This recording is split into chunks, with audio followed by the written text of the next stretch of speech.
Hi there. This is Cheryl Richardson. Welcome to my weekly Facebook Live. Glad to have you here on a cold day in Massachusetts.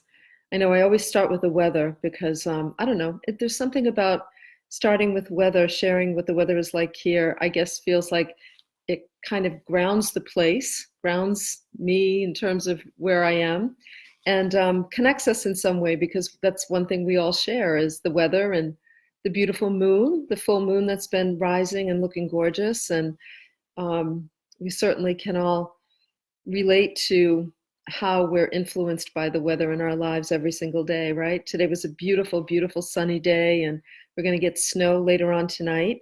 Let me say hi to some people. Hi, Terry. Thanks for being here.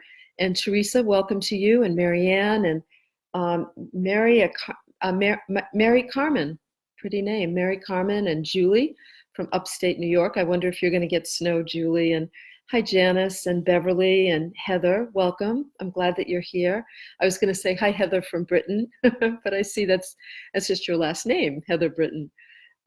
Welcome. I'm glad you're here. And so I'm going to talk for just a little bit right off the bat. I have a topic that I want to speak to you about, and then I'll take some of your questions and offer some coaching if I can, some support for you. So you want to get your questions ready early. You want to just type them up so you can copy and paste them into the comment section. You may need to repost them because sometimes I have a hard time reading Facebook. It scrolls. So, hey, Jennifer, welcome. Glad that you're here. Two Jennifers. And Joel, great to have you here. A loyal fan and follower. Hi, Ev, you are as well. Welcome. And Kathy. Hi, Kathy, and Marilyn, and Deborah, and Alexandra. Thank you. It's wonderful to be here with you too. And Kate and Julie, welcome. Julie says it's snowing. Oh, in upstate New York. Okay. Well, it's coming our way then. Keep it over there, Julie. Hi, Rosemary, and Debbie, and Kimberly, and Amy, and Bridget. And Joanna and Jim, welcome to you. Hi, Jim. Glad to see you here. And Vanessa and Melissa, welcome. So anyway, and Gail says it's 47 degrees in Sunland, California. Well, that would be spring right now for me. Today, I think it was 18 degrees. It was really bitter cold. But, listen, my feet hit the floor and I'm here with you, so I'm grateful. Tonight I want to talk about a really important self-care topic, and that is food as medicine. And the reason I want to talk about it is that last night, I posted something on my Instagram account, which is under username Coach on Call. It's not under my name. I posted something. I'm working on a segment for the Today Show, the NBC Today Show next week. I'm going down to New York, and we're talking about midlife. And I asked people to tell me what they loved about midlife, what they were frustrated by, and what they thought they might regret not having done before they died. And I wasn't surprised that a lot of people talked about frustration with their health and their body, or chronic illness or pain or weight loss or the inability to lose weight. And in the last year in particular, I've really learned a lot. I mean, off and on over the last several years, but in the last year in particular, I've really learned a lot about the power of our food to affect everything. And when I was reading through the post last night, and I had a lot of empathy for people who struggle with feeling comfortable in their bodies, or struggle with illness, or struggle with chronic situations, chronic pain. And so I wanted to just share with you some of the things that I do to make sure that I eat better. I think I've said it on Facebook before. I've been writing for many, many years. I mean, I've been keeping a journal since I was 12 years old. I've been writing for a long time. Whenever I bought my first laptop, I don't know how many years ago, I don't even know when they came out, 15, 20 years ago, all of the typing that I did really contributed to arthritis in my fingers. And they used to be pretty painful, not debilitating so. I mean, a few times, sometimes here and there, but for the most part, they just felt really uncomfortable. They were painful, they were uncomfortable, and a lot of it was reflective of inflammation in my body. A lot of us have inflammation in our bodies. And so I had food allergy testing done, food sensitivity testing. I tested, I think, 145 foods, learned that I was allergic to certain foods. Everybody's different. I was allergic to yeast. I was allergic to, some of the things that I was eating pretty regularly, eggs. I was allergic to eggs. And so I began a very clean diet just to give my body a break. And within a couple of weeks, I felt like let me say this. Within 3 or 4 days, it was very easy to eat incredibly clean. No wheat, no dairy, no flour, pretty much protein and produce. And within a few days, it became easy. The first 3 days were hard. After that, it became easy. Within a week, I felt much better. Within 2 weeks, I felt like a different person. And I would say within a month, I could put rings on my fingers over knuckles that I could never put rings on before because the inflammation went down. And it really showed me how powerful food is, how it really is medicine. And it's also loaded with a lot of stuff for people, and I know that. I'm a big fan of Geneen Roth's work. Her book, Women, Food, and God, I think is a very powerful story about our issues, the way that we connect our emotions with food. And it's such a valuable read. I think it's something that we all have to look at. And that doesn't mean that we can't do things to shift our diet even a little bit to kind of support the lowering of inflammation in the body and support us in feeling healthier and stronger and clearer and less bloated and more regular, which is so important, getting, eliminating the waste and toxins out of the body on a regular basis. So there's some very cool things that I've done. I think they're cool. I don't know, you might not think they're cool, and maybe you do them already. But I've been experimenting because I'm pretty much at this point eating a plant-based diet. And all right, I'm going to try this again. I had to move. For some reason, my internet's not working well. So let me know if you can see me. I'm like literally parked next to the router. So if this doesn't work, I don't know what will. But I'm going to wait. I see somebody's joining. There we go. Hi, Jenny. Welcome. I'm glad you're here. So yeah, let's see if we can get you all over back on with me. Oh, thank you, Becky. Hi. So I'm going to wait just a sec. Hey, Carrie, welcome. Glad to see you here, sweetheart. I'm going to wait just a second, and hopefully this will work.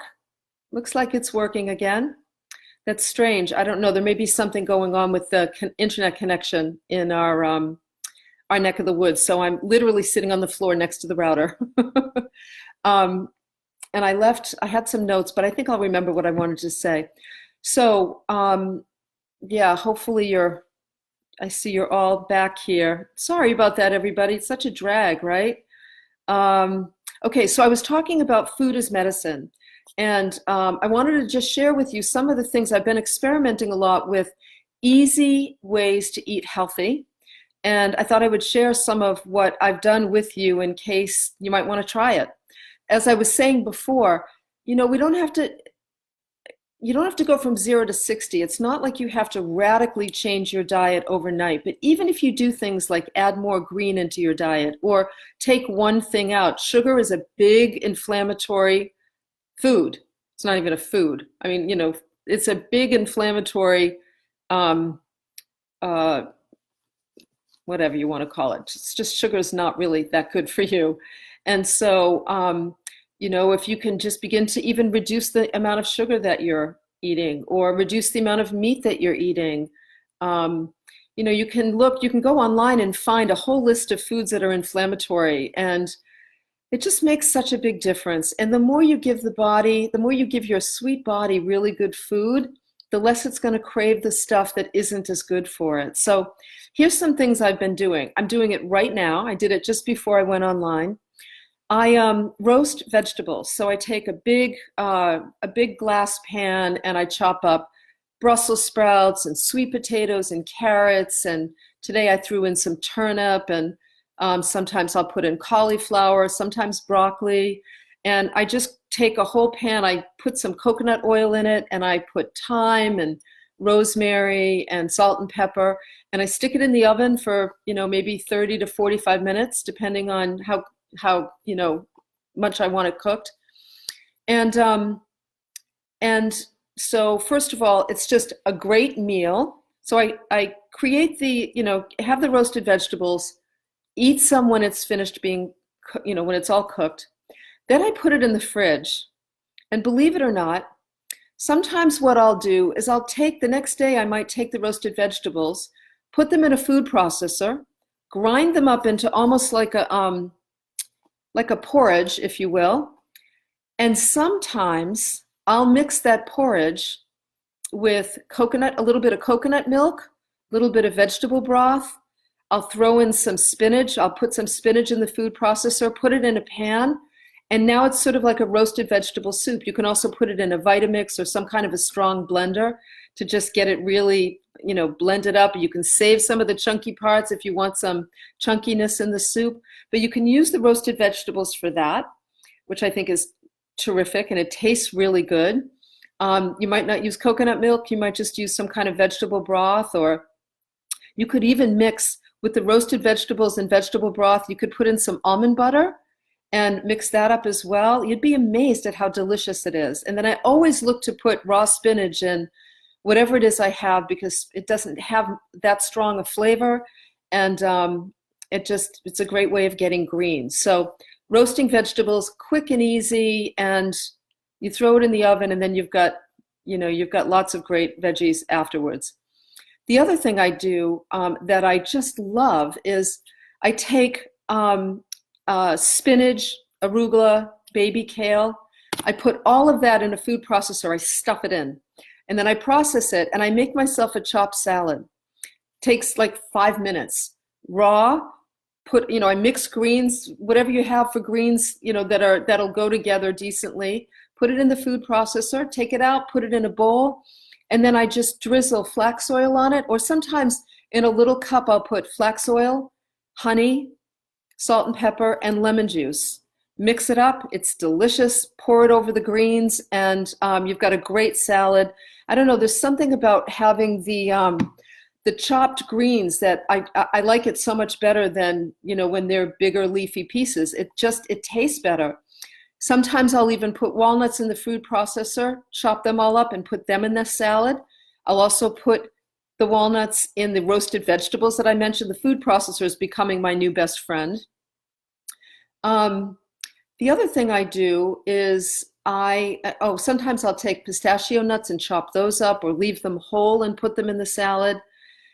The other thing I do is, and I got this idea, I have to say, from Shark Tank. One time I was watching Shark Tank, and a woman had a food product made out of oatmeal. I make steel-cut oatmeal, and I cook a big pot of it ahead of time. 1 cup of steel-cut oats to 4 cups of water. That's all I do. I cook it ahead of time, and I'll put a big bowl of steel-cut oats in the fridge, because you can have them the next day. You can have them several days, it keeps. And here's the cool thing about steel-cut oatmeal. You can do the traditional thing. Sometimes I'll mix it with blackberries or blueberries or banana. I've got local honey, fall honey, that's loaded with antioxidants, so I use that. It's antibacterial, and sometimes I'll put a little bit of honey in with the oatmeal. Always put some nuts in, and I also sometimes mix seaweed in with it. Believe it or not, there's certain kinds of seaweed you can get in flake form that taste just fine. But here's the thing about the steel-cut oats, and this is the idea I got from Shark Tank. You can also take steel-cut oats and mix them with spinach that you've ground in the food processor. You can have savory oats, where sometimes I'll mix spinach, I'll mix kale chopped up in the processor, mix it in with the steel-cut oats, and put some salt and pepper, or some different kinds of herbs and spices. And the steel-cut oats just, first of all, steel-cut oats, you've got to cook them. It takes about 35 to 40 minutes. That's why I cook a big pot ahead of time. But you can mix them with greens. You can mix them with. So here I am again. So here's the deal. You know what's happening? We have a storm coming in and it's really windy out. I can hear the wind. So there may be something going on with our Comcast. I mean, with our, internet. So I'm going to probably keep this short. But anyway, the point is steel cut oats are really good for you. And you can mix steel cut oats with vegetables. A lot of people don't know that. It actually tastes really good. And you can use different herbs and spices and it makes a big difference. So greens, adding greens, oatmeal, really great for the body, great for lowering cholesterol. I also make pesto with different kinds of greens. I'll put arugula, spinach. I happen to be allergic to basil or sensitive to basil right now, so I don't do that. So I'll mix spinach, arugula, sometimes kale all together and make a really beautiful pesto. A lot of times I'll use flax oil instead of olive oil, and it's a great way to get flax seeds or, flax into your body. It's also really good, anti-inflammatory. And I can use that. You can put that on roasted vegetables. You can put that on, I use almond flour pasta sometimes. It's delicious. So anyway, 3 times the charm, Heather. Anyway, I just wanted to give you a few ideas of things that you could do to add more nutrition into your life in quick and easy ways. It's such a powerful form of self-care to feed ourselves well. When you lower inflammation in the body, your aches and pains start to go away. You start to lose weight. You start to lose bloating. Your body, the foods that I mentioned tonight will make you really regular. And, as Kris Carr always says, pooping is an important topic. And I think it is. Eliminating, flushing out the toxins and the debris in the body is so important. So I would say, I always like to look for the things we can do that will have multiple positive effects. And eating well is one of them. Moving your body is another.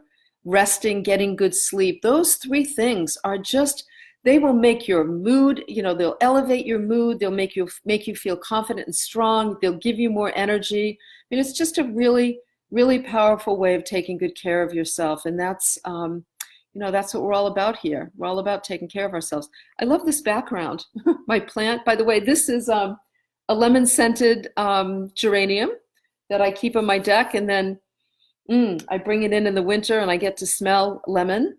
And I'm sitting in between a chair and a plant. But it's kind of interesting, isn't it? Oh, and look, I keep an hourglass in my office to remind me that our time is precious and limited. There's a little gray cat up there, a little gray stuffed cat that I got a long time ago that makes me think of my sweet Poopy, who I still miss terribly. Anyway, all right, let's see if I can answer a few questions for you. So if you have some, so Andrea says, this is great. Hi, Cheryl. While on bed rest, I made friends with foods that are healthy for my body and lost 50 pounds. On bed rest, people. It helped me make the mind-body-spirit connection. I'm getting better at stopping myself from eating foods that do not make me feel good. I'm glad you're feeling better, Andrea. And that's the other thing about eating well. When you start to lower how much you eat and you start to eat well, you actually are fine with eating less. You just don't crave the stuff that you used to crave. So let's see. Okay, so any questions that you have? I want to tell anyone on a budget, Aldi has organic flax seeds and chia seeds. I imagine you can get them online. I use them in my smoothies, Julie says. I get some really good food online, far cheaper than in stores. So Beth Ann says, I'm struggling with an emotional vampire in my life. I've set some major limits, but she's starting to sense that I'm pulling away. Do you have any advice on how to tell her that I'm focusing on self-care? So Beth Ann, what I would say to you is, I know it's tricky and it's scary when somebody's a real vampire in that way. Sometimes you just need to have a straight conversation, which is, out of respect for our relationship, I want to be honest with you, and I'm not feeling the vibe between us. I'm feeling like we're moving in two different directions, and rather than avoid you, I just wanted to be honest with you and let you know that I feel like our friendship needs to end. That is an option. If somebody doesn't have good boundaries and they continuously break yours, sometimes you have to do that. Otherwise, you can say, I'm focusing on my self-care and I'm just not going to be as available as I was before. We may only see each other once a month or once a week or however you want to do that. And it's not about you, it's about me. And I just want to be honest with you and let you know that. And then depending on how they respond, Beth Ann, if they get, I mean, listen, nobody wants to be rejected. It's hard to have somebody sort of end a relationship with us or move away in some way. I guess I would say that if you know this friendship isn't right, then don't string her along. Just be honest with her and let her know. I'm assuming it's a woman. Oh yeah, it is a woman. Um, and make sure you have somebody to support you both before and after you have that conversation, because it's a hard one. If you're not, sometimes if we're not clear with people, we send a mixed message, then it's our fault that they don't respect our boundaries more so than it's their fault. So I hope that's helpful to you. Um, Hi, Cheryl. What's your take on the medical medium? I have the first book and I'm thinking of buying Liver Rescue. I know who he is, but I'm not familiar with his work at all, so I can't really comment on it. Um, Lori says, I needed to hear this. Time to try a few things in the kitchen. Yes. Easy. Turmeric supplements, absolutely. I haven't started cooking or using turmeric yet. I need to figure out how to do that in a way that tastes all right. I do make golden milk sometime. I have a friend who's a naturopath who used to make me golden milk that has turmeric in it. I need to, that's the only way I've done it right now. Best thing to eat when craving sugar or chocolate, actually, I would do the tapping. To get the tapping technique app, the tapping solution. Tapping does fantastic with sugar and chocolate cravings. I've watched my husband Michael during our retreats do tapping with somebody with a piece of chocolate cake right under their nose that they were dying to bite into. And when they're done tapping, they have no interest in it whatsoever. It's pretty amazing. Michael and I are going to do some tapping in our retreat in October. Teresa, I also use organic chia and flax seeds in smoothies. Yes, absolutely. Let's see. How to stay on track with eating better. I like what they say in AA, one day at a time, Jenny. Don't worry about whether or not you're going to stay on track. My husband Michael, who's a fitness expert, said to me years ago, you will fall off the wagon. You will stop exercising. You will start eating crap again. And the focus is on just getting back on track. Don't focus on whether you're going to get off track or how you used to get off track. For me, anytime I start eating poorly, I just say to myself, Cheryl, get back on track. And get back on track sooner rather than later. The longer you wait, the harder it is. Jennifer, with food or tea, I don't know what you're talking about, but I do want to say this about tea. I have a whole drawer full of multiple different kinds of teas, and I find that they really, really help with eating well. A lot of times when I'm craving a snack, I'll just make myself a cup of tea. I love turmeric tea. I actually have some of that. Rooibos tea I love, green tea, licorice peppermint tea, rose tulsi. I mean, I just have everybody who comes to my home says, you're a tea fanatic. I say, yes, I am. Proud of it. Let's see. Uh,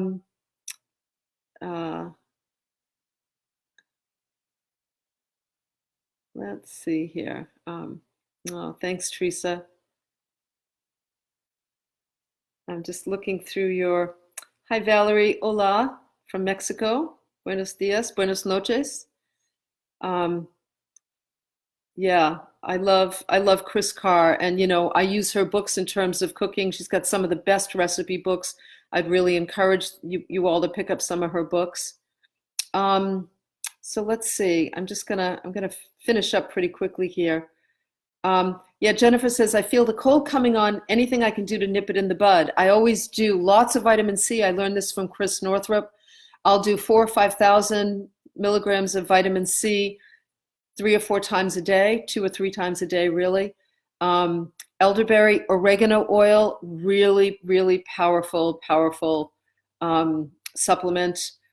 So I'll do things like that. And I'm a big fan of Chinese medicine. We have wonderful acupuncturists that we see, and Chinese medicine docs. And there's something called nasal tabs. At the minute I feel a cold coming on, I take nasal tabs. And I'm telling you, it's the only thing I've ever taken where I feel a cold coming on, I take it, and I don't get the cold. It's amazing. So I'm a huge fan of acupuncture and Chinese medicine, but you need to have a really good Chinese medicine doc, be able to read you to let you know what you need.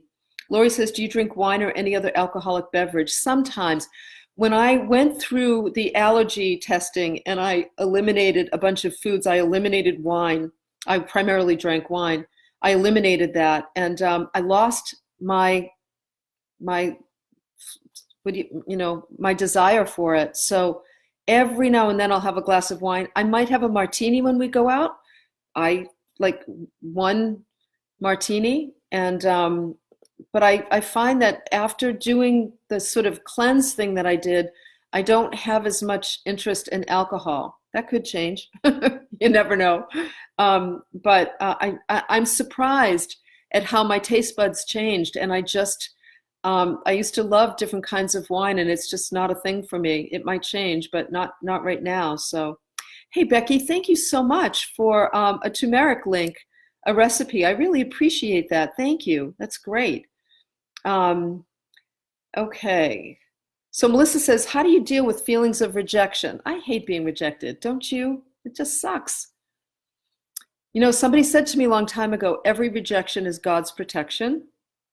And at this point in my life, I've been on the planet a long time, I actually really believe that to be true. So sometimes what I do, Melissa, is I go back in my mind and I look at the times when I felt rejected or I was rejected. And I have very significant stories of when I was rejected and it ended up being a blessing. It was in my best interest. As a matter of fact, I believe in the Unmistakable Touch of Grace. I have a story or two about that very thing. So you might want to check that out. I think when I'm dealing with rejection, it's a reminder for me to hold myself, to love myself. So a lot of times I will say to myself, sweetheart, I am here with you. You are whole and complete on your own, by yourself. You are the most important relationship you're going to have for the rest of your life. I'm here with you. I'm not going to reject you. That person might have rejected you, but I won't. I'm going to take care of you. I'm going to give you what you need. I'm going to listen to you as you tell me what it is you need. I'm going to ask you every day, what do you need? What do you need to feel better?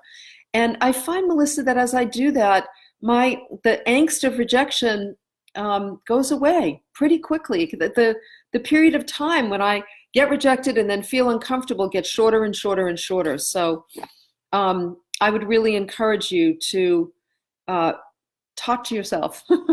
I know it might sound crazy, but it's actually a really good thing. I love you, Melissa, you say. I love you, sweetheart. I'm not going to reject you. I'm so sorry that happened to you. But you know what? I got your back. And we're going to get through this. And in the end, we're going to actually realize that this was a blessing in disguise. So there you have it. There you have it. When you become overwhelmed, Cheryl, what's the first thing you do? Teresa wants to know. When around others. So those are two questions. If I'm around others and I'm overwhelmed, I excuse myself and I go to the bathroom. Or if I can't, I breathe deep, slowly in through my nose, down into my belly, hold it a little bit, and then breathe out. The minute you start breathing, in for a count of 4 slowly, hold for a count of 4, out through the nose slowly for a count of 4, your brain starts making alpha waves, your body starts to just calm down. Whether you want it to or not, it will happen. Sometimes, Teresa, I use the collarbone spot. I've been in meetings where I've felt overstimulated or pissed off, and I'll just tap right here, or I'll even just rub right here. Nobody knows what I'm doing. And I'll just say to myself, even though I feel overstimulated, I choose to feel peaceful and calm. Even though I feel overwhelmed, I choose to feel peaceful and calm. Even though I feel pissed off right now, I choose to feel peaceful and calm. And I'm just rubbing either part of just below the collarbone, either spot there. I know, I don't know if you all can see that, but just like that, right? And that really helps me, Teresa. If I'm alone, one of the first things I'll do when I'm overwhelmed is I will shut off my phone, put on an alarm for 10 minutes. You have heard me say this before. I say this to all of you. Set my alarm for 10 minutes, sit someplace comfortable. David G says, like, feather your nest. I get into a really comfortable spot. And then I just sit there and quietly, I close my eyes and I just imagine pulling my energy in, all the way deep inside of me, bringing my energy down into like a little, almost like a flicker of a flame is what I imagine. And then I just sit there and my breathing even gets very, very slow and shallow. And I mean, not shallow, just very, very, slow and peaceful. And I'm telling you, Teresa, after 10 minutes, when that alarm goes off, and the alarm is a beautiful sounding, quiet alarm, when that alarm goes off, I am not the same person that I was. Because remember, people, when you feel overwhelmed, your mind's going to tell you to make a list, get into action, get things done. But that doesn't work. You're not in a resourceful state. When you're overwhelmed, you want to get quiet. 10 minutes is all it takes to synchronize both hemispheres of the brain, to lower cortisol levels in the body, to relax the fight or flight system so that blood can get to the brain instead of, just rushing to your extremities so you can run or protect yourself. 10 minutes is all it takes to get into a centered, resourceful place, and then you can make better decisions about what's next, what you want to do next. So I hope that's helpful for you, Teresa.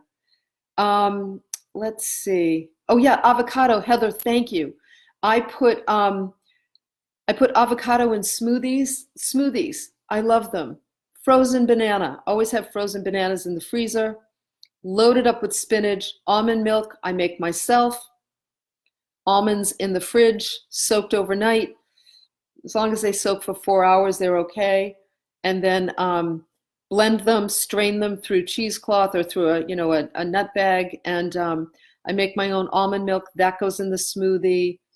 I usually put something like vitamin greens, some really good greens in there, along with the spinach, the banana, and yeah, I'm going to put some turmeric in there too. Oh, and then I put half an avocado in. It makes it nice and creamy and smooth, and it's just delicious. Anyway, all right, people. You know what? I have to run. I have a friend coming tonight. I'm roasting vegetables, and we work together. We both respond to all of our emails on Wednesday. My friend Beth and we get together every Wednesday and get all of our emails done so that we don't have to worry about it during the week. I will be in New York next week, so there won't be a Facebook Live. I'll be on the Today Show on Thursday, the 10 o'clock hour. We'll be talking about midlife. So excited to do that. So stay tuned. I'll post something here on Facebook. On this particular live, we'll post any of the resources that I mentioned tonight. And thank you for hanging in there with me as my internet shut down. I'll leave those other lives on so that you can start with the first one and then work your way through. But thank you for being here with me. I'm always so grateful that you show up and that you post and you speak with me. I'm sorry that I can't get to all your questions, but I'll be back with you again in 2 weeks. Make sure that you're subscribed to my newsletter at CherylRichardson.com, and then you'll know when I'll be back. Okay? All right, everybody. Thank you so much. Have a great night or a great day. Bye.